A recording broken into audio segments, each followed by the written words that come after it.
रामलला का भव्य मंदिर बनकर तैयार है। 22 जनवरी को रामलला की प्राण प्रतिष्ठा की तैयारी भी जोरों पर है।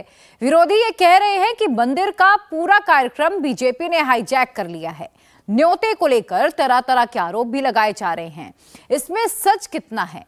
क्या राम मंदिर में जो कुछ हो रहा है 2024 के लिए किया जा रहा है? मंदिर में ईंट मोदी ने भी रखी है, मंदिर में ईंट कार सेवकों ने भी रखी है। भव्य राम मंदिर के कार सेवकों का 35 साल का विशेष संघर्ष है। इन कार सेवकों में मोदी भी एक हैं। आज हम आपको राम मंदिर की एक ऐसी रिपोर्ट दिखा रहे हैं जिसके बाद आप ये खुद तय कर लीजिएगा कि राम मंदिर का असली क्रेडिट किसे मिलना चाहिए।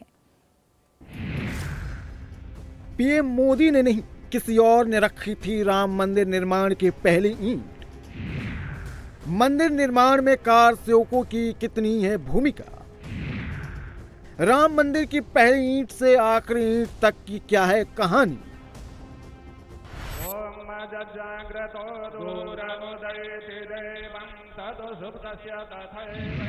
इस तस्वीर को देखकर आपको लग रहा होगा कि राम मंदिर निर्माण की पहली ईंट प्रधानमंत्री मोदी ने रखी थी। राम मंदिर निर्माण की पहली ईंट 5 अगस्त 2020 को रखी गई थी। राम मंदिर के निर्माण के लिए साधु संतों और कार सेवकों की महत्वपूर्ण भूमिका है। कार सेवकों के बिना राम मंदिर का निर्माण संभव नहीं था। अयोध्या में बन रहे भव्य मंदिर के पीछे कार सेवकों का कितना बड़ा योगदान है, ये बताएंगे। लेकिन उससे पहले ये जान लीजिए कि राम मंदिर निर्माण के लिए पहली ईंट कब रखी गई और किसने रखी थी। साधु संतों ने अयोध्या में राम मंदिर बनाने का फैसला 1989 में जनवरी में ही कर लिया था। शिलान्यास की तारीख भी तय कर ली गई थी और मंदिर निर्माण के लिए 9 नवंबर 1989 में पहली ईंट रखी गई, यानी शिलान्यास किया गया। पहली ईंट कार सेवक और वीएचपी के उपाध्यक्ष कामेश्वर चौपाल ने रखी थी। 1989 की वो तारीख आप जो भी आपको याद होगी, क्या हुआ था उस दिन जिस दिन पहली ईंट आपने रखी? 9 नवंबर 89 का दिन था। जैसा कि मैंने आपको कहा था कि कुंभ के अवसर पर संतों का विराट सम्मेलन हुआ था, उन्हीं में संतों ने घोषणा कर दी थी 1 साल पहले 9 नवंबर 1989 को राम जन्मभूमि पर शिलान्यास करेंगे। वहाँ जाके माननीय अशोक सिंघल जी के बगल में बैठा। मैंने पूछा क्या आदेश है मेरे लिए? उन्होंने कहा बैठो। और कुछ क्षणों के बाद जो मंच संचालक थे उन्होंने घोषणा की कि अब सबसे महत्वपूर्ण परिचय कराता हूँ, जिनके हाथों शिलान्यास कार्यक्रम संपन्न होगा। और फिर मेरे नाम की घोषणा की गई और तब मैं संतों के आदेश से जाकर के शिलान्यास कार्यक्रम संपन्न करवाया था। लेकिन 1989 में राम मंदिर बनाने की पहली ईंट तो रख दी गई, लेकिन संघर्ष खत्म नहीं हुआ। मंदिर बनने में 35 साल का लंबा समय लग गया और 35 सालों में राम भक्त मंदिर बनाने के लिए इसी कार्यशाला में कार सेवा देते रहे। 1989 में वीएचपी की तरफ से कार सेवा का आह्वान किया गया। कार सेवा का असली शब्द है कर सेवा, जिसे सिख धर्म से लिया गया है। कर यानी हाथों के द्वारा की जाने वाली सेवा। और इसी आह्वान पर लाखों राम भक्त अयोध्या पहुंचने लगे थे। इसी कर सेवा के जरिए शुरुआती काम शुरू हुआ। प्रभु श्री राम के मंदिर की कल्पना की गई और वही कल्पना यहां पत्थरों पे अंकित की गई। इसमें लिखा गया है प्रस्तावित श्री राम जन्मभूमि मंदिर का विवरण। लंबाई 268 फीट 5 इंच, चौड़ाई 140 फीट, ऊंचाई 128 फीट, धरातल से शिखर तक। मंदिर का अग्रभार क्या होगा? पहली मंजिल पर 212 स्तंभ होंगे, दूसरी मंजिल पर 106 स्तंभ होंगे। इस तरह से डिटेल दी गई। ये वो रूपरेखा है जिसने 3 दशक से ज्यादा तक भारतीय जनमानस के मन में प्रभु श्री राम के एक मंदिर की आकृति उकेरी और वही आकृति यहां प्रदर्शित की गई है। जो मौजूदा मंदिर बन रहा है, मौजूदा मंदिर काफी विशाल है, इससे कहीं ज्यादा बड़ा है। लेकिन ये शुरुआत का प्रस्तावित मंदिर था जो 2 मंजिल का बनना था। अब वो मंदिर 3 मंजिल का बन रहा है। इसी मंदिर की परिकल्पना के आधार पर यहां पत्थरों की कटाई, तराशी, कारीगरी शुरू हुई। और उन्हीं पत्थरों पर भगवान श्री राम के भक्त कार सेवा करते रहे। एक तरफ कोर्ट में केस चलता रहा तो दूसरी तरफ कार सेवक राम मंदिर बनाने के लिए इसी कार्यशाला में सामान इकट्ठा करते रहे।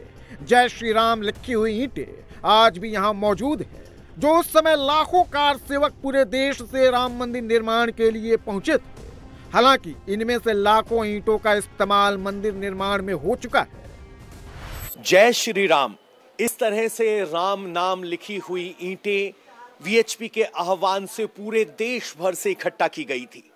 ये ईंट भेजने वाले भी जानते थे कि प्रभु श्री राम के मंदिर में सभी ईंटें अलग अलग तरीके से आएंगी, वो शायद इस्तेमाल ना हो, लेकिन ये ईंटें गवाह हैं जनमानस के जन सहयोग की, जो सहयोग के रूप में यहाँ पहुंची थी। ये संगमरमर की ईंट है, ये श्री राम लिखी हुई मिट्टी की ईंट है, ये कमल छपी हुई पत्थर की ईंट है, ये भी एक संगमरमर की है। और इस तरह से हिंदू ग्रामवासी ग्राम पंचायत डेगना नागौर राजस्थान की तरफ से आई है।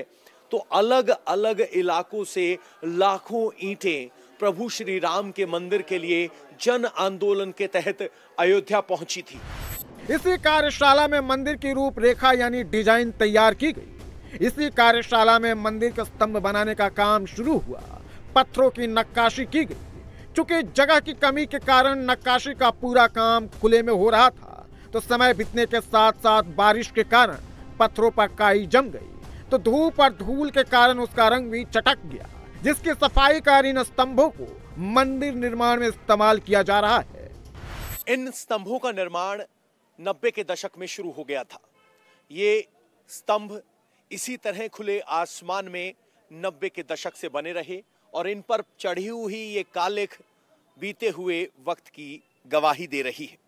चूंकि प्रभु श्री राम के मंदिर का साइज बदल गया, इसीलिए इनमें से कुछ स्तंभ इस्तेमाल हो पाएंगे और कुछ स्तंभ मंदिर के अलावा परकोटे में इस्तेमाल किए जाएंगे। फिलहाल इनको घिसकर साफ करने की कोशिश की जा रही है, लेकिन इस पर चढ़ी हुई ये कालिख की परत इंतजार की गवाह है, सब्र की गवाह है और किस तरह से भारतीय जनमानस ने प्रभु श्री राम के मंदिर का इंतजार किया है उसकी गवाह है। इस पत्थर को एक छोटे से पत्थर से घिसा जाता है और तब ऐसे साफ किया जा रहा है, चमकाया जा रहा है। चूंकि ये पत्थर पुराने मंदिर के डिजाइन के हिसाब से थे, तो जरूरी नहीं कि ये पत्थर वहां इस्तेमाल किए जाएं, लेकिन मंदिर ट्रस्ट की तरफ से कहा गया है कि 40% पत्थरों को इस्तेमाल किया जाएगा परकोटे में और बाकी सब जगहों पर।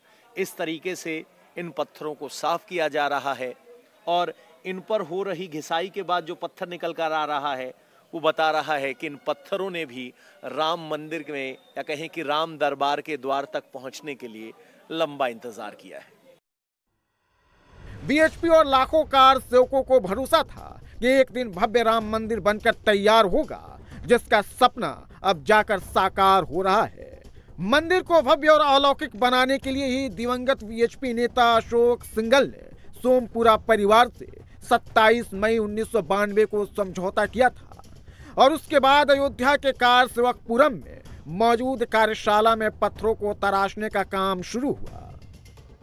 1990 में मैं जब यहाँ आया था, मेरे को आर्किटेक्ट सीवी सोमपुरा जी ने यहाँ भेजा था। मुझको कहा कि 5 कारीगर लेके जाइए अयोध्या, लेकिन मैंने कारीगर को पूछा कि चलिए अयोध्या, बोले हमें तो मरने के लिए वहाँ नहीं आना है, हमको यहाँ अच्छा है। इसके बाद हमारा एक छोटा भाई और हमारा एक लड़का, हम तीनों यहाँ आए। हम आए जब पत्थर नहीं आया था यहाँ फिर 2 पत्थर कहीं से लाए गए यहाँ से और उसी के ऊपर पहली छेनी चलाई। उसी के ऊपर परमहंस जी महाराज थे, नित्य गोपाल दास जी थे, वो पूजा पाठ किया, वहीं फिर वो पत्थर का काम चालू किया। इसके बाद 10 दिन के बाद एक पत्थर की गाड़ी आई। इसके बाद कारीगर को भी लगा कि ये लोग गए, अभी इन लोग को कुछ हुआ नहीं है, तो अपन भी जाए। तो आस्ते आस्ते कारीगर भी आना चालू हो गया। तो उसके बाद कारीगर आने गुजरात से भी आते थे, राजस्थान से भी आए, मिर्ज़ापुर से भी आए। तो मेरे पास 150 आदमी की संख्या हो गई थी।